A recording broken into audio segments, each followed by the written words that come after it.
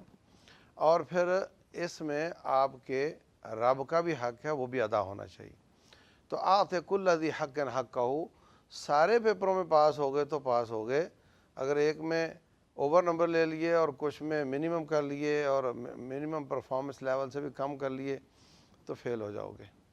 تو آپ نے ان کو کہا کہ آپ 3 روزے رکھا کریں مہینے میں اور 1 مہینے میں قرآن ختم کیا کریں، جبکہ وہ روزانہ روزہ اور روزانہ قرآن ختم کرتے تھے.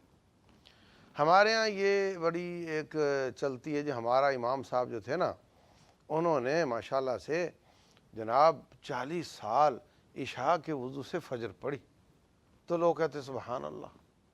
اور یہ جناب بڑی پہنچی ہوئی شخصیت ہے، اتنے دنوں سے اس نے کھانا نہیں کھایا. یہ سادھوازم تو ہو سکتا ہے، یہ پاپائیت تو ہو سکتی ہے، اور یہ جو رہبانیت تو ہو سکتی ہے، اسلام کا اس سے کوئی تعلق نہیں ہے. ہمارے نبی صلی اللہ علیہ وسلم عبادت بھی کرتے ہیں اور سفید کپڑے بھی پہن لیتے ہیں، شادیاں بھی کرتے ہیں، تو گوشت بھی کھا لیتے ہیں، اور کبھی بغیر سالن کے بھی روٹی کھا لیتے ہیں. تو یہ جو انتہا پسندی ہے کہ میں تو جی میرا تو ایک نخرہ ہے، میرا تو ایک مزاج ہے، میں تو فلاں ہوٹل کے بغیر کھانا نہیں کھا سکتا، اور یہ کہ کھانا ہونے کے باوجود میں نہیں کھاؤں گا، میں اچھے کپڑے نہیں پہنوں گا، یہ کسی قسم کا جو عدم اعتدال ہے، انتہا پسندی ہے، یا افراط ہے حد سے بڑھنا، یا تفریط ہے حد سے نیچے رہنا، اس سے اسلام منع کرتا ہے. تو میں سمجھتا ہوں اسلام جسم کے حساب سے بھی رسول اللہ صلی اللہ علیہ وسلم نے فرمایا ایک پاؤں میں جوتی ہو دوسرے میں جوتی نہ ہو مت چلا کرو، یہ انصاف کے خلاف ہے. آدھا جسم دھوپ میں آدھا چھاؤں میں مت بیٹھا کرو، یہ انصاف کے خلاف ہے. تو جسم کے ساتھ بھی عدل کرنا ہے. مطلب ایک آدمی، آپ ڈاکٹر صاحب ہیں تو جی وہ کہتا ہے جی میں صبح سے 2 بجے تک تو جاب پہ ہوتا ہوں، اور پھر میں 2 گھنٹے فلاں کلینک پہ، 2 فلاں کلینک پہ، 2 فلاں شہر میں، 2 فلاں شہر میں ہوتا ہوں، اور رات 2 بجے آتا ہوں. یہ میں تو بڑی خدمت کرتا ہوں قوم کی. بھائی غلط کر رہا ہے، یہ اپنے آپ کو تباہ کر رہا ہے، اور وہ عوام کی خدمت بھی نہیں ہو رہی اس سے.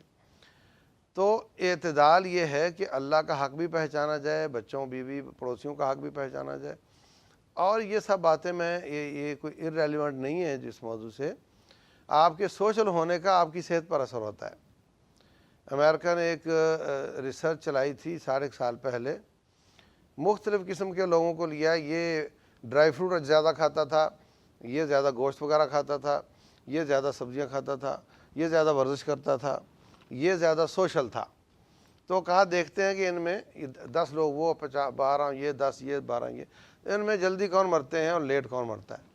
تو پتہ چلا کہ جو سوشل تھا زیادہ، جس کی خوراک بہت اچھی نہیں تھی مگر وہ سوشل تھا، تو وہ سب سے آخر میں مرے. تو یہ بھی ایک خوراک ہے، سوشل ہونا بھی ایک خوراک ہے. تو ویسے بھی رسول اللہ صلی اللہ علیہ وسلم فرماتے ہیں انظروا الی من هو اسفل منکم، آپ نے سے نیچے والے کو دیکھو، ولا تنظروا الی من هو فوقکم، اوپر والے کو مت دیکھو. اس سے کیا ہوگا، ہوا اجدر اللہ تزدروا نعمت اللہ علیکم، تم اپنے اوپر رب کی نعمتوں کی ناشکری اور ناقدری نہیں کرو گے. اسٹریس کا پیدا ہوتی ہے. میں نے آپ کو پہلے بھی مثال دی تھی کہ ایک آدمی نے وائٹ بورڈ پہ 1 فٹ کی لکیر لگائی اور اپنے شاگردوں سے کہا کہ اس کو چھیڑنا نہیں ہے، اس کو چھوٹا کرنا ہے. تو کسی سمجھدار بچے نے اس کی بغل میں 1.5 فٹ کی لکیر لگا کر کہا جی آپ کی لکیر چھوٹی ہو گئی. تو جب آپ کا صبر بڑا ہوگا اور آپ کی توقعات چھوٹی ہوں گی تو آپ سٹریس میں نہیں جائیں گے، اور اگر آپ کا صبر چھوٹا ہو گیا، توقعات زیادہ ہو گئیں، آپ سٹریس میں جائیں گے. اس میں غربت اور امیری کا کوئی تعلق نہیں ہے. ایک آدمی 25,000 تنخواہ لیتا ہے نا، تو اس کی توقعات اگر 20,000 والی ہیں تو وہ سٹریس سے باہر ہوگا. اور ایک آدمی 5 لاکھ تنخواہ لیتا ہے اور اس کی توقعات 6 لاکھ کی ہیں، وہ سٹریس میں ہوگا. امیری اور غریبی کا اس سے کوئی تعلق نہیں. ہمارے ہاں جتنے بھی پوری دنیا میں خودکشی کے واقعات آتے ہیں وہ غریبوں کے نہیں ہوتے، وہ بڑے بڑے کروڑ پتیوں کے ہوتے ہیں. اور رسول اللہ صلی اللہ علیہ وسلم، بخاری شریف کی حدیث ہے، ایک عورت آ کر کہتی ہے جی میں آپ سے شادی کرنا چاہتی ہوں. وامرأة مؤمنة ان وهبت نفسها للنبی، اللہ تعالیٰ فرماتے ہیں کہ نبی آپ کو کوئی عورت آ کر کہے شادی کر لیں تو آپ کر سکتے ہیں. تو امتی اور نبی کا فرق یہ ہے کہ وہ خود ولی ہیں ساری امت کے، ان کو کسی ولی کی اجازت کی ضرورت نہیں ہے. تو 2 گواہ ہوں گے اور وہ یا وہ قبول فرما لیں تو نکاح ہو جائے گا، جبکہ امتی کے لیے 2 گواہ بھی چاہیے اور ولی کی اجازت بھی چاہیے ہوتی ہے۔ تو آپ نے خاموشی اختیار کی، پھر اس نے کہا پھر خاموشی اختیار کی، پھر کہا پھر خاموشی اختیار کی۔ ایک ساتھی بیٹھا کہتا ہے حضرت اگر آپ کا پروگرام نہیں تو میری شادی کر دیں اس سے۔ اچھا تیرے پاس کیا ہے اس کو دینے کے لیے؟ کہا ایک دھوتی ہے جو میں نے پہنی ہوئی ہے، قمیص بھی نہیں تھی۔ تو کہا اس کو کیا دو گے؟ تو کہا یہی آدھی پھاڑ کر دے دوں گا۔ بڑا سیٹھ بڑا کھلے دل کا آدمی تھا جو آدھی جائیداد دے رہا تھا۔ تو آپ نے فرمایا پھر تو تیرے کام کی بھی نہیں رہی، تیرا صدر بھی نہیں رکھے گا۔ التمس ولو خاتم من حدید، جاؤ تلاش کرو اگرچہ کوئی لوہے کی انگوٹھی مل جائے۔ تو وہ گیا بیچارے کو نہیں ملی، ہمارے تو کچرے سے بڑا سامان مل جاتا ہے۔ جب واپس آیا جی مجھے نہیں ملی، السلام علیکم میں جا رہا ہوں۔ فرمایا بات سنو، اس کی شکل دیکھی ترس آیا اس پہ۔ فرمایا تجھے قرآن کتنا یاد ہے؟ کہتا ہے یہ صورت یاد ہے۔ فرمایا ان کے ہو کا بما معک من القرآن، میں تیری اس سے شادی اس قرآن کے بدلے میں کر رہا ہوں جو تجھے یاد ہے، مطلب اس کو یاد کروا دینا۔ اب آپ اندازہ لگائیں کہ ان دونوں کی توقعات کتنی کمزور ہوں گی اور ان کا صبر کتنا بڑا ہوگا کہ ان کو نہیں معلوم کہ ہم نے کس گھر میں جا کر رات گزارنی ہے اور اب شام کو کیا ہم نے کھانا ہے، اور تن پہ کپڑے پورے نہیں ہیں، شادی کر کے بیٹھ گئے۔ انہوں نے خودکشی نہیں کی۔ ہمارے ہاں جتنے خودکشی کرتے ہیں ان دونوں سے زیادہ پیسے والے ہوتے ہیں۔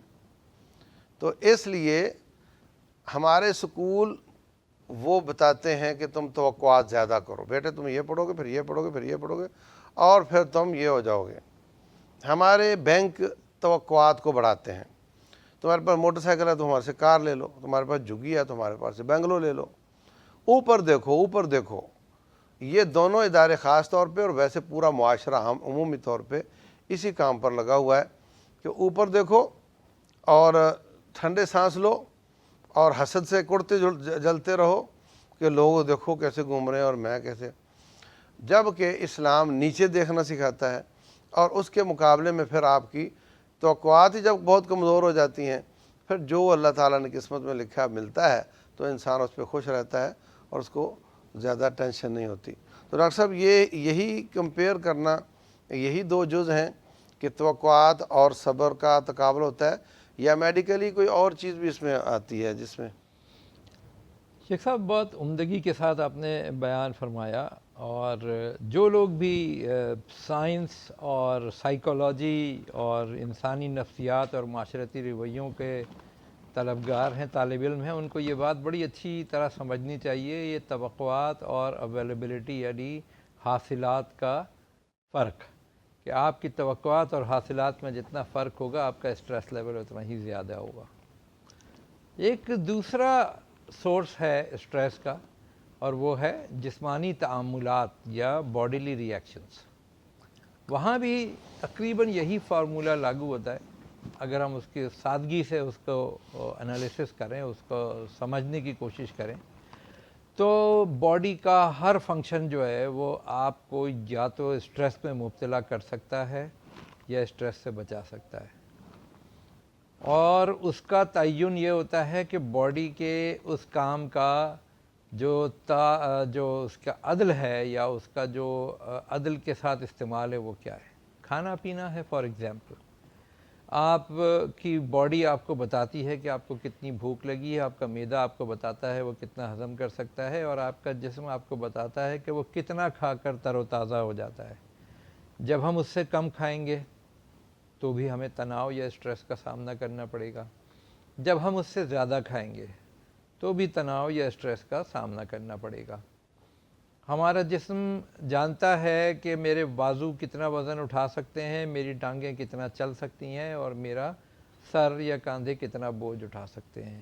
جب ہم اس سے زیادہ اس کو استعمال کرتے ہیں تو بھی اسٹریس ہوتا ہے، اور جب ہم اس سے کم استعمال کرتے ہیں تو ہم نے جب ذکر کیا تھا نشانی کا عضلاتی کمزوری یا سستی، وہ بھی آپ کو اسٹریس کی طرف لے جاتی ہے۔ یہاں ایک بات کا شیخ صاحب ذکر ضروری ہے کہ جو ذہنی طور سے تناؤ یا دباؤ ہے جو کہ توقعات اور حاصلات کے درمیان فرق سے پیدا ہوتا ہے، یا جسمانی دباؤ جب ہم اپنے جسم کے کسی بھی فنکشن کو، ایک یا ایک سے زیادہ فنکشن کو اس کی کیپیسٹی سے عدل سے زیادہ استعمال کرنا یا کم استعمال کرنا شروع کر دیتے ہیں، جیسا کہ ہم نے بھوک پیاس یا پٹھوں کے بارے میں کہا۔ دونوں صورتوں میں اسٹریس کا جو ڈیمانسٹریشن ہے، جو اس کی ترکیب ہے، جو اس کا باڈی پہ اثر ہے، وہ ایک ہی طرح ہوتا ہے، اور وہ ہوتا ہے ایک خطرناک عدل کی حالت میں تو وہ ہارمون ٹھیک ہے، لیکن عدل سے زیادہ اس کا جسم کے اندر گردش کرنا خطرناک ہے، اس کا نام ہے کورٹیسول۔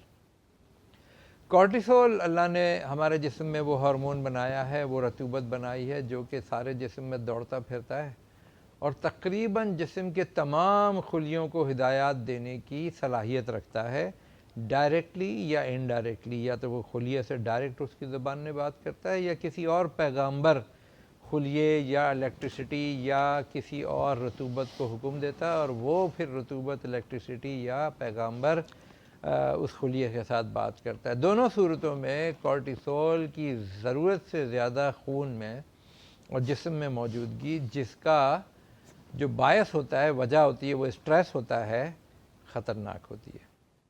کورٹیسول انسولین ریزسٹنس کو پیدا کر سکتا ہے، انسولین ریزسٹنس ہے تو بڑھا سکتا ہے، شوگر کے لیول کو بڑھا دیتا ہے۔ کورٹیسول حکم دیتا ہے پٹھوں کو کہ کم شوگر کھاؤ، بلڈ کے اندر شوگر رہنے دو۔ کورٹیسول حکم دیتا ہے جگر کو کہ شوگر کو ہضم مت کرو۔ کورٹیسول حکم دیتا ہے دماغ کو کہ زیادہ کام کرو، زیادہ وولٹیج پیدا کرو۔ کورٹیسول حکم دیتا ہے کہ نیند نہیں آنی چاہیے۔ کورٹیسول گردوں پر دباؤ ڈالتا ہے۔ کورٹیسول دل کو زیادہ دھڑکاتا ہے۔ کورٹیسول خون کی شریانوں کے لچک کو ختم کر کے ان کو سخت ہونے کا حکم دیتا ہے۔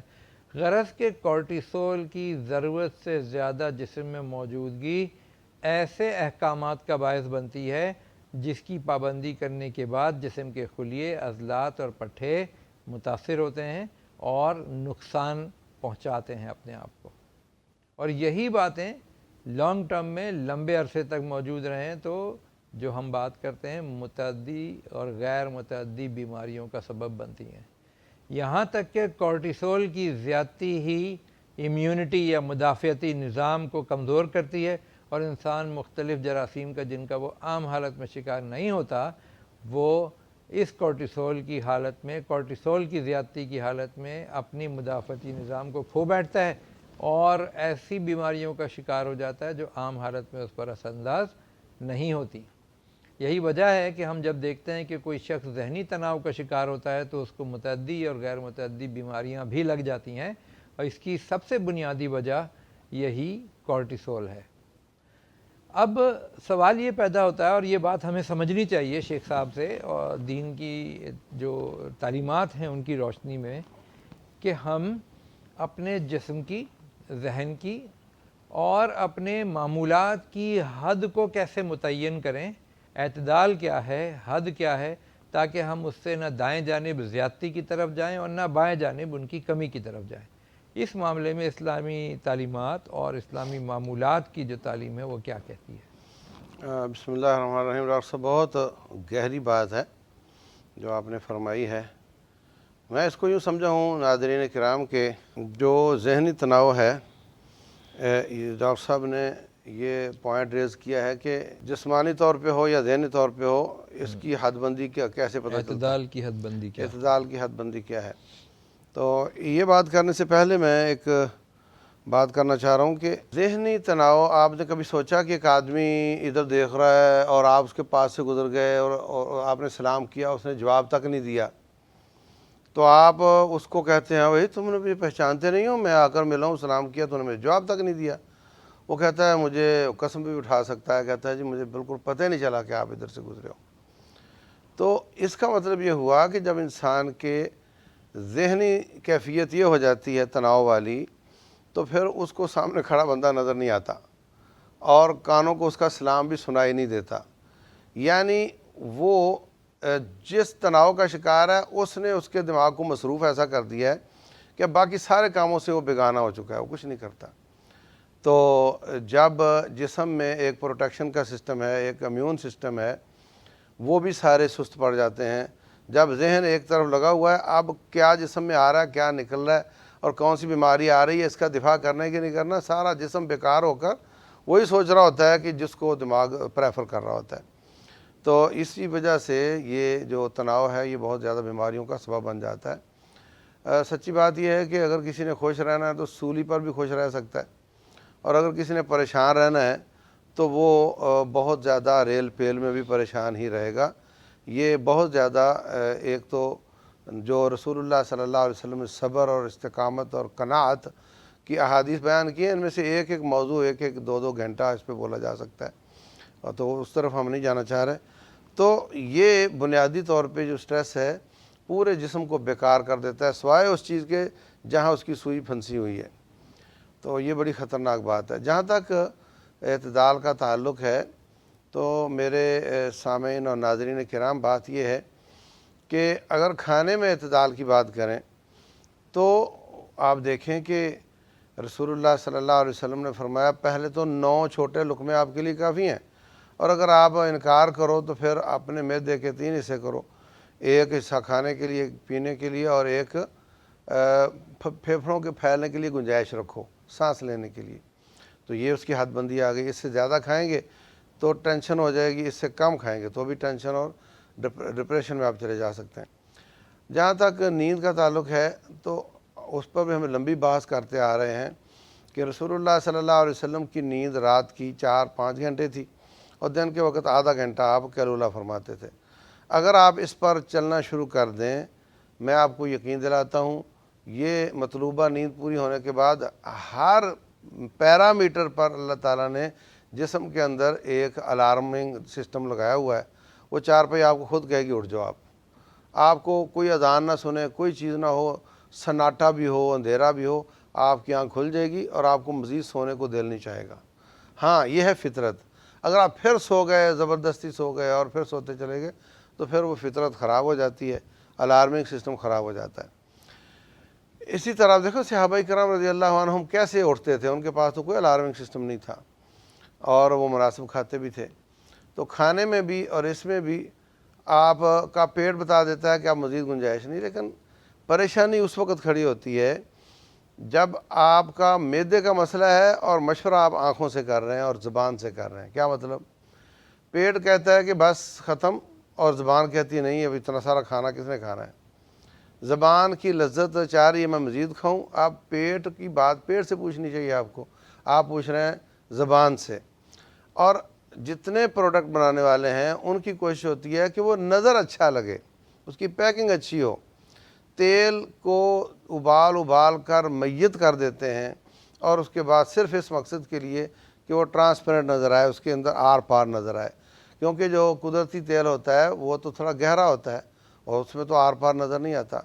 یعنی بھگتنا اس کو معدے نے، اور آنکھ کو آپ خوش کر رہے ہیں کہ آنکھ کہے کہ مجھے بہت اچھا لگتا ہے۔ یہ بے اعتدالی ہے۔ جب آپ کا جس شعبے سے تعلق ہے اسی سے آپ پوچھو۔ پیٹ بھر گیا تو پیٹ سے پوچھو کہ مزید چاہیے کہ نہیں چاہیے۔ اس لیے میں کہا کرتا ہوں کہ جو کھانا بہت مزیدار ہونا چاہیے، یہ بھی ایک فتنہ ہے۔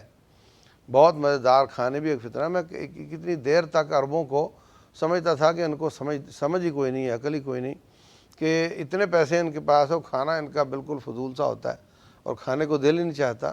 حقیقت یہ ہے کہ وہ کھانا جو بد مزہ ہے وہ کھاتے ہیں، اور اتنا ہی کھاتے ہیں جتنی ضرورت ہوتی ہے، اور جو بہت مزیدار ہوتا ہے وہ آپ لامحالہ اوور کر لیتے ہیں، زیادہ کر لیتے ہیں۔ اچھا، ان مزیداری کو اور اس لذت کو انہینس کرنے کے لیے وہ چائنا کا نمک بنایا ہوا ہے، پتہ نہیں وہ اس میں کیا ڈالتے ہیں، وہ چوہے کھانے والی قوم ہے، پتہ نہیں کس سے وہ نکالتے ہیں اس کو، اور جناب وہ آپ کو وہ آپ نکال کے جتنے بھی مزیدار کھانے بناتے ہیں ان سے جا کر پوچھو چائنی نمک ڈالتے ہو، وہ کہے گا ہم ڈالتے ہیں۔ تو لذت بڑھانے کے لیے نت نئے طریقے ہیں، اور یہ جو انٹرنیشنل برانڈ ہے یہ بھی لذت ہی بڑھاتے ہیں، تو وہاں لائنیں لگ جاتی ہیں، جبکہ وہ جو کھانا ہوتا ہے بہت پرانا ہوتا ہے۔ ڈاکٹر صاحب کم از کم کتنی دیر پہلے وہ مرغی ذبح ہوتی ہے؟ ایک عام تحقیق کے مطابق جو مشہور برانڈز ہیں، ہم نام نہیں لیں گے، لیکن کم سے کم جس دن ذبح ہوئی اور جس دن کھائی گئی اس میں کم سے کم 75 دن کا فرق ہوتا ہے، کم از کم۔ کم سے کم۔ یہ فرق 120 دن تک بھی جا سکتا ہے، جو بڑی فوڈز کی سپلائی چین کے سسٹم ہے۔ یہ بڑے فوڈ کی جو سپلائی چین کے سسٹم ہیں، ان کے بارے میں کراچی کے ایک بھائی ہیں، وہ چمڑے کو بہت اچھا جانتے ہیں، چمڑے کی پروسیسنگ کو بہت اچھا جانتے ہیں۔ تو کہنے لگا کہ ان کی آپ ہڑتال ہو جائے، ملک پہ اللہ نہ کرے حملہ ہو جائے اور کچھ بھی ہو جائے، ان کے یہاں گوشت ختم نہیں ہوگا، بجلی بند ہو جائے، فریجیں بند ہو جائیں، ان کے پاس چلانے کی کوئی طاقت بھی نہ ہو، پر ان کا گوشت ختم نہیں ہوگا۔ میں نے کہا وہ کیسے؟ تو کہنے لگے کہ یہ چمڑے سے گوشت بناتے ہیں، پہلے چمڑے کو پروسیس کر کے خشک کر لیتے ہیں، پھر ان کے پاس مشین ہے، اس میں اس کا ان پٹ چمڑا ہے اور آؤٹ پٹ گوشت ہے، تو وہ اس طرح بنا رہے ہوتے ہیں۔ وہ کسی چیز سے بھی بنائیں، آپ کو غرض تو لذت سے ہے، وہ پیدا کر دیتے ہیں، تو آپ اس کو کھانے میں بڑی لذت محسوس کرتے ہیں اور اس کو بڑا اسٹیٹس سمجھتے ہیں، جناب میں نے تو وہاں کھانا کھایا۔ تو یہ سب چیزیں فتنہ ہے، باد اعتدالی ہے۔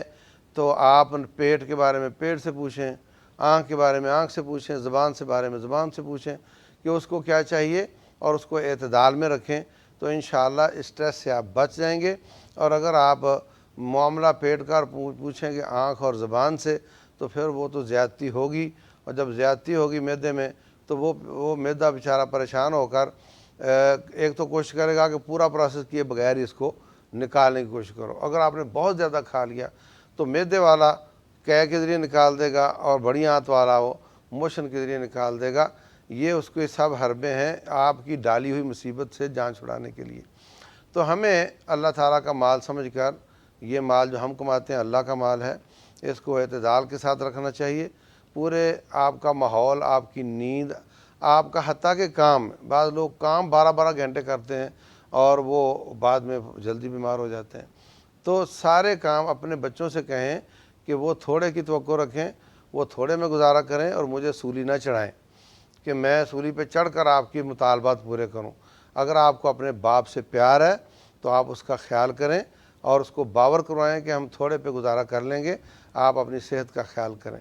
تو اسی طریقے سے بچے، اسی طرح سے بیوی، سب اعتدال کے ساتھ وقت گزاریں، تو اسی سے اللہ راضی ہوتے ہیں اور اسی سے جسم درست رہتا ہے، اسی سے ہم اسٹریس سے بچتے ہیں اور اسی سے اسٹریس کی جو سائیڈ ایفیکٹس ہیں اور اس کی کمپلیکیشنز ہیں ان سے ہم بچ سکتے ہیں۔ تو ڈاکٹر صاحب اس میں ایک بات یہ کہ کیا کورٹیسول کا کوئی اینٹی ڈوٹ ہے کہ ہم اپنی من مانیاں بھی کرتے رہیں اور جب کورٹیسول پیدا ہو تو ہم کوئی ایسی چیز کھا لیں کہ وہ نارمل ہو جائے؟ شیخ صاحب، جدید سائنس کی تمام تر ترقی کے باوجود، ریسرچ کے باوجود، تحقیق کے باوجود، میرے علم میں کم از کم کوئی ایسی کیمیکل دوا، انجیکشن یا ماڈیولیٹر جس کو ہم کہتے ہیں، تبدیلیاں پیدا کرنے والا، وہ نہیں ہے جو کسی بھی طرح کورٹیسول کا اینٹیڈوٹ ہو یا کورٹیسول کے کاموں کو نگیٹ کر دے۔ اس کی ایک بنیادی وجہ یہ ہے کہ یہ کورٹیسول بھی اعتدال سے زیادہ نکل رہا ہے، اعتدال خراب کرنے سے کورٹیسول بھی اعتدال سے زیادہ نکل رہا ہے۔ ایک خاص مقدار میں کورٹیسول کو ہمارے جسم میں موجودگی چاہیے، یہ ہماری زندگی کے بنیادی فنکشنز کو ساتھ میں چلتا ہے، کنٹرول کرتا ہے۔ تو میرا خیال ہے یہی وجہ ہے کہ سائنس اس بات سے اعتراض کرتی ہے، دور رہتی ہے کہ ایسی کوئی دوا ایجاد کی جائے یا کیمیکل ایجاد کیا جو کورٹیسول کو کل کرے، بیکاز کورٹیسول حیات کا ایک بنیادی جزو ہے اور اس کی خاص مقدار میں جسم میں موجودگی حیات کو برقرار رکھنے کے لیے، نارمل فنکشنز کو برقرار رکھنے کے لیے، جسم کی طاقت اور اعضائے رئیسہ کی طاقت برقرار رکھنے کے لیے انتہائی ضروری ہے۔ تو اگرچہ کہ جیسے مثال میں دیتا ہوں کہ اسٹیرائڈز کا زیادہ استعمال کورٹیسول کے جو مضر اثرات ہیں اس کو کچھ عرصے کے لیے کم کر دیتا ہے، مگر قدرت کی ایک حکمت ہے کہ اسٹیرائڈ خود اس سے زیادہ کہیں تباہ کن موجودگی کا پتہ دیتے ہیں اور اس سے کہیں زیادہ تباہ کن اثرات جو ہے وہ مضر اثرات پیدا کرتے ہیں۔ چنانچہ یہ ایک قدرت کی حکمت میں میرا خیال شامل ہے کہ کورٹیسول کی زیادتی کو اعتدال کی حالت میں واپس آ کر کنٹرول کیا جاتا ہے۔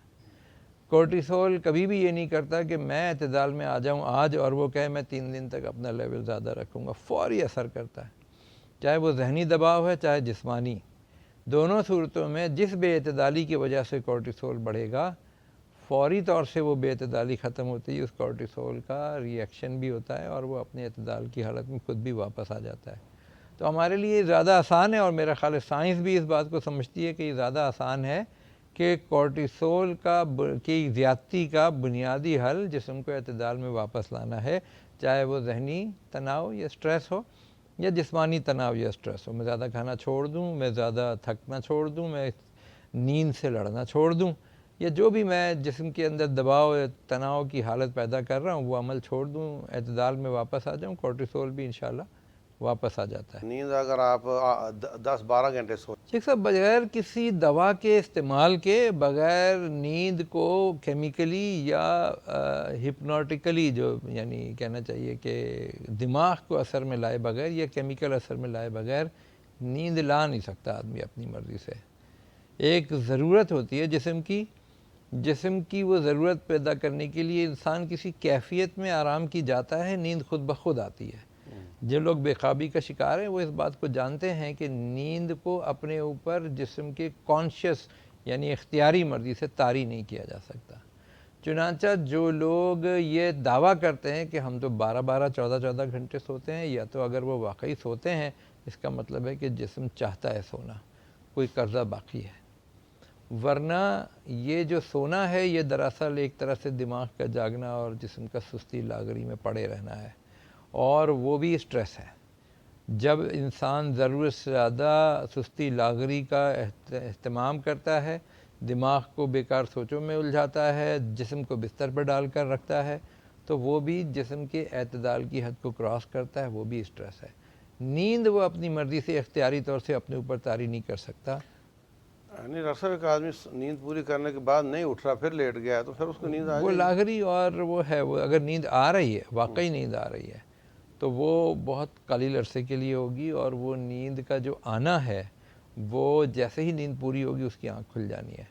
اب اس کی مرضی ہے، اختیاری حالت یہ ہے کہ جسم بستر پہ کتنی دیر تک وہ رکھتا ہے، آنکھیں کتنی دیر بند رکھتا ہے، اور دماغ میں بیکار فضول سوچوں میں گم رہتا ہے کتنی عرصے، وہ اختیاری حالت ہے۔ نہیں تھوڑا سا اس لیکن میں وہ ہے نہیں کہ آپ کا اختیار اس میں، اس معنی میں جیسے آپ کھانا زیادہ کھانے کے عادی ہو جائیں تو تھوڑے پہ صبر نہیں آتا، آپ تھوڑا کم کرنے پہ کے عادی ہو جائیں تو آپ اس پہ صبر آ جاتا ہے، تو ایسے ہی جو زیادہ نیند کے عادی ہو جائیں، جو کم نیند کے عادی ہو جائیں، اس طرح ہے نہیں؟ اب تو وہ سومنولنس جو کہلاتی ہے وہ ایک بیماری ہے، وہ پھر فزیکل نیند نہیں ہے، جس کو ہم فزیکل ایکشن کو جس کو ہم نیند کہہ رہے ہیں، جیسے بھوک ہے، بھوک کو بڑھانے کے لیے طرح طرح کے انجیکشن، دوائیں اور کیمیکلز موجود ہیں۔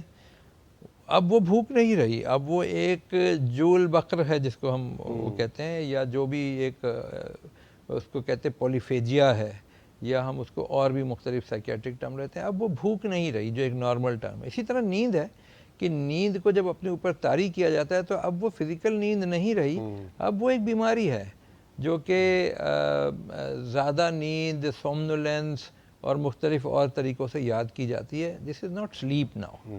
تو وہ سلیپ کو جو ہے وہ ہم اب ٹرم نہیں کر سکتے، ہنگر کو اب ہم وہ ٹرم نہیں کر سکتے کہ دس پرسن از ہینگری، نہیں، وہ بندہ جول بکر کا، پولیفیجیا کا یا کسی اور بیماری کا شکار ہو گیا، یا یہ بندہ سومنولینس یا کسی اور طرح کی بیماری کا جو بھی ہم نام دیں وہ شکار ہو گیا، اب یہ سلیپ میں نہیں ہے۔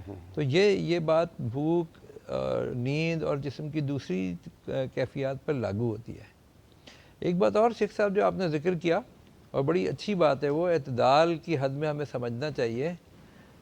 اعتدال یا طلب جو ہے جسم کی، وہ جب ضرورت سے بڑھتی ہے، ہماری خواہشات کی وجہ سے، ہماری حرکات کی وجہ سے، جسم کو مختلف جو انوائرمنٹ میں بری چیزیں ان سے روشناس کرانے کی وجہ سے، تو وہ طلب لذت بن جاتی ہے، اور لذت کا ضرورت سے زیادہ بڑھنا ہوس بن جاتا ہے۔ یہ لذت اور ہوس ہیں جو کہ مختلف بیماریوں کا، بے اعتدالیوں کا سبب بن رہے ہیں، چاہے وہ کھانا پینا ہو، چاہے وہ جسم کی دوسری حرکات ہوں۔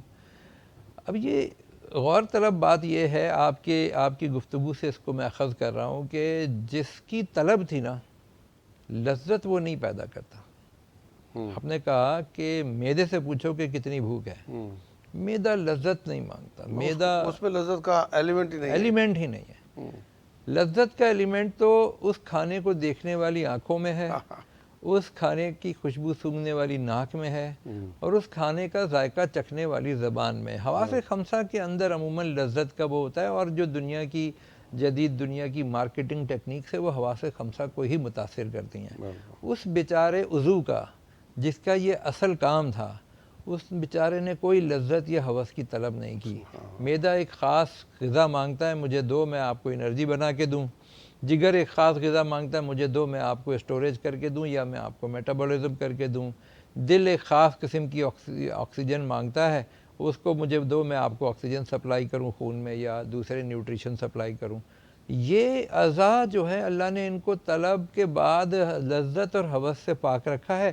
یہ صرف طلب بتاتے ہیں، ہمیں چاہیے کہ ان کی آواز پہچانیں اور اپنے حواس خمسہ کو لذت اور ہوس والی جگہوں پہ جا کے ان اعضاء کو مختلف برڈن سے روشناس کرانا یا بے اعتدالی سے روشناس کرانے سے پرہیز کریں۔ بالکل۔ اچھا، اس میں ایک بات میں عرض کرنا چاہ رہا ہوں کہ اسٹریس یا ذہنی تناؤ کا علاج کیا ہے؟ ویسے تو ہماری ڈومین نہیں، لیکن شریعت کی نظر میں اور ریسرچ بھی یہ کہتی ہے کہ دیکھو بھائی، وہ کہتے ہیں آپ کو ٹینشن ہو رہی ہے نا تو اٹھ کے آپ چلنا شروع کر دیں اور چیز کو ہاتھ لگائیں اور اس کا نام لیں، یہ ڈاکٹر صاحب، یہ صوفہ ہے، یہ گلاس ہے، یعنی آپ اپنے آپ سے باتیں کریں، تو اپنے آپ کو آپ مصروف کریں کسی کام میں، تو اس سے آپ کی ٹینشن کم ہو جائے گی۔ یعنی آپ ایک ہی پوائنٹ پہ سوچتے چلے جا رہے ہیں اور باقی سب کاموں سے بیگانے ہو چکے ہیں، تو آپ اس کو پھیلائیں، ایک جو ارتکاز ہے، فوکس ہے، اس کو ختم کر کے آپ ادھر ادھر سوچنا شروع کریں تو آپ کی ٹینشن کم ہو جائے گی۔ اس کے مقابلے میں ہمیں قرآن حکیم کا جو ترجمہ ہے یا خود قرآن کی تلاوت ہے، یہ اتنے اس میں متنوع قسم کے موضوعات ہیں کہ وہ آپ کو کبھی 20، کبھی 100 سال، کبھی 1000 سال پرانے واقعات میں لے جاتے ہیں۔ نوح علیہ السلام نے یہ کیا، موسیٰ علیہ السلام نے یہ کیا، آدم علیہ السلام کو اللہ نے یہ کہا، جنت میں یہ ہے، جہنم میں یہ ہے، تو ایسے ہر صورت میں ایک دم مختلف چیزیں آ رہی ہوتی ہیں۔ تو جب آپ ترجمہ پڑھنے لگ جاتے ہیں تو یہ بہترین اسٹریس کلر چیز ہے۔ یہ اندر سے آپ کا ذہن ڈائیورٹ ہو گیا اور پھر قرآن کی برکات اپنی جگہ پر ہیں، تو اس سے آپ کو یہ فائدہ ہو جاتا ہے۔ میرا ذاتی تجربہ ہے، ایک پیشنٹ تھا، اس میں بہت ٹینشن، اتنی کہ وہ بچی تھی، ساری رات جب بھی اس کو دیکھو وہ رو رہی ہوتی تھی، جاگتی اور رو رہی ہے۔ سائیکیٹرک والے بھی کچھ نہ کر سکے، سارا کچھ، تو ان کو میں نے رقیہ شرعیہ بتایا۔ ادریس ابکر، قاری ادریس ابکر صاحب کا رقیہ شرعیہ یوٹیوب پہ پڑا ہوا ہے، وہ بار بار ان کو سنایا تو اللہ نے ان کو ٹھیک کر دیا۔ تو شیطان کا ایلیمنٹ بہت بڑا ہے، یعنی ہم یہ تو بحث کر رہے ہیں کہ جناب یہ جسم بے اعتدالی کرتا ہے تو ذہنی تناؤ آتا ہے، ذہنی تناؤ آئے تو جسم میں کمپلیکیشن پیدا ہوتی ہیں، لیکن اس میں بہت بڑا ایلیمنٹ وہ ابلیس کا ہے، شیطان کا ہے، جو انسان میں بلا وجہ غصہ پیدا کرتا ہے۔ ایک واقعے میں 2 صحابی آپس میں لڑ رہے تھے، ناراض، لال پیلے، اور رسول اللہ صلی اللہ علیہ وسلم وہاں سے گزرے تو فرمایا مجھے ایک جملے کا علم ہے، اگر یہ بندہ وہ جملہ بول دینا تو اس کی یہ تکلیف ٹھیک ہو جائے گی۔ تو پوچھا گیا کیا ہے؟ فرمایا یہ پڑھ لے اعوذ باللہ من الشیطان الرجیم، تو یہ جو ہے نا بہت لال پیلا ہو رہا ہے، ٹھیک ہو جائے گا۔ تو اس کا مطلب یہ ہوا کہ اب دیکھیں غصہ جو ہوتا ہے وہ کتنی ٹینشن پیدا کرتا ہے۔ میں آپ سے سوال کروں گا کہ غصہ کتنی ٹینشن پیدا کرتا ہے۔ ایک شخص آیا، حضرت مجھے آپ نا نصیحت فرمائیں، آپ نے فرمایا غصہ نہ کیا کر، تو کہتا ٹھیک ہے جی، ایک تو یہ ہو گئی، اور بتائیں؟ فرمایا غصہ نہ کیا کر، کہتا چلو یہ تو ہو گئی، ایک اور بتائیں؟ فرمایا غصہ نہ کیا کر، تینوں بار ایک ہی بات کی۔ تو غصہ آپ کے دماغ کو معوف کر دیتا ہے، آپ کا دماغ کام کرنا چھوڑ دیتا ہے۔ جو کیمیکل ریاکشن آپ کی، اللہ بچائے، شراب پینے سے جسم پر ہوتے ہیں، دماغ معوف ہو جاتا ہے، وہی کیمیکل ریاکشن آپ کے غصے کے ساتھ ہوتے ہیں۔ وہ میرے پاس کیس آتے ہیں، جی مفتی صاحب طلاق دے دی، غصے میں تھا، پتہ ہی نہیں چلا، تو مجھے لوگوں نے بتایا کہ تم نے تو طلاق دے دی ہے، اس کو پتہ ہی نہیں ہے۔ تو بہت مطلب بے شمار ایسے کام آپ جانوروں والے کر جاتے ہیں جو عقل مند نہیں کر سکتا، پھر کہتے ہیں جی غصے میں ہو گیا۔ تو غصہ کہاں سے آتا ہے؟ ابلیس کی طرف سے آتا ہے، شیطان غصہ دلواتا ہے۔ تو اس کا حل اعوذ باللہ من الشیطان الرجیم پڑھنا. اگر آپ کو زیادہ غصہ آتا ہے، آپ کے گھر میں لڑائی ہے، آپ وہ رقیہ شریعہ پلے کریں گھر میں، لڑائیاں ختم ہو جاتی ہیں. ٹینشن ہے تو ٹینشن ختم ہو جاتی ہے. جادو ٹونا یہ سو اینڈ سو سب ختم ہو جاتے ہیں اللہ کے فضل سے. 24 گھنٹے 1 مہینہ چلا لیں اس کو. اور پھر آپ کے غصے کی کیفیت کام جب ہو جاتی ہے تو سارے کام درست ہو جاتے ہیں. غصے کی وجہ سے جو کچھ ہو رہا ہوتا ہے وہ سارے کام درست ہو جاتے ہیں. تو اگر آپ قرآن، سنت، سیرت نبوی، صحابہ کرام کی سیرت، صحابیات کی سیرت پڑھنا شروع کر دیں تو آپ کو وہ بھی جو میں پہلے عرض کیا تھا کہ نیچے دیکھو، تو توقعات اور صبر کا بیلنس بھی ٹھیک ہو جاتا ہے، کیونکہ آپ لامحالہ ان سے اچھی زندگی گزار رہے ہیں. اور اگر ان کے واقعات، ان کی تکلیفیں، ان کی برداشت جب آپ پڑھتے اور سنتے ہیں تو اس سے وہ ٹینشن کا علاج بھی ہو جاتا ہے. اور یہ بھی ہو جاتا ہے کہ آپ نیچے دیکھتے ہیں تو آپ کو صبر آ جاتا ہے. اور پھر اس کے ساتھ جو روحانیت ملتی ہے اور جو شیطان دور ہو جاتا ہے، اس کی وجہ سے بھی بہت فائدہ ہو جاتا ہے. یہ میرے ذاتی تجربات بھی ہیں، لوگوں نے بھی شیئر کیے ہیں. تو میں سمجھتا ہوں کہ ویسے تو ہم علاج بتانے والے یہاں پہ نہیں ہیں، لیکن یہ ایک روحانی چیز ہے، اس پر ہمیں عمل کرنا چاہیے. لوگ نا اس کا علاج کرتے ہیں موسیقی کے ساتھ. موسیقی کے ساتھ اس کا علاج ممکن نہیں. موسیقی خود ایک بیماری ہے. اب دیکھیں نا، آپ کو جیسے اسٹیرائڈز کی بات کر رہے تھے، کوئی بھی بیماری ہے اسٹیرائڈز لے لیں تو آپ کو لگے گا میں ٹھیک ہوں، جبکہ وہ گھوم کر اس سے بڑی بیماری لے کر آتا ہے. تو جو شخص اسٹریس کا علاج ڈانسنگ سے اور موسیقی سے کرتا ہے، وہ یوں سمجھو کہ ہر بیماری کا علاج یہ اسٹیرائڈز کے ساتھ کرتا ہے. اور جو اس کا علاج قرآن پڑھ کر، ترجمہ پڑھ کر، سیرت نبوی، سیرت صحابیات پڑھ کر کرتا ہے، وہ اس کا پراپر علاج کرتا ہے. یہ ایک اضافہ تھا. ڈاکٹر صاحب، غصہ انسان پر کیا اثرات چھوڑتا ہے؟ بڑا عمدہ سوال ہے شیخ صاحب. اور غصہ ایک جذبہ ہے، اور انسان کی ایک کمزوری ہے بشری کہ وہ جذبات کا شکار ہو سکتا ہے. یہ جو جذبات ہیں یہ دراصل انسان کو نقصان پہنچاتے ہیں، اور جو غیر ضروری توقعات کا معاملہ ہے وہ انہی جذبات سے پیدا ہوتا ہے. چنانچہ ہم نے جو شروع میں بات کی کہ توقعات کا پورا نہ ہونا، کہ حاصل جو ہے وہ دیکھ نہیں رہا، توقع زیادہ رکھی ہوئی، اس کا جو ڈفرنس زیادہ ہو گیا. تو یہ اسی طرح غصہ کیا ہے؟ غصہ کچھ کھو گیا اس لیے ہے، یا کچھ ملا نہیں اس لیے ہے. توقع پوری نہیں ہوئی. توقعات، غصہ توقعات کا امبیلنس ہی ہے. جس شخص میں توکل ہے، توقعات کو حصول کے ساتھ بیلنس کرنا جانتا ہے، اس کو غصے کا قابو ہے. جو اپنی توقعات پہ قابو نہیں پا سکتا، کھو دیا تو ناراض ہے، اور پایا نہیں تو ناراض ہے. تو یہ دراصل توقعات ہے توکل کے برخلاف. تو وہ توکل کے برخلاف توقعات غصہ پیدا کرتی ہیں، اور جیسے ہم نے کہا بے اعتدالی پیدا کرتی ہیں، کورٹیسول پیدا کریں گی، اور وہ نقصان ہوگا. باقی جذبات بھی اسی طرح سے ہیں، جتنے جذبات ہیں.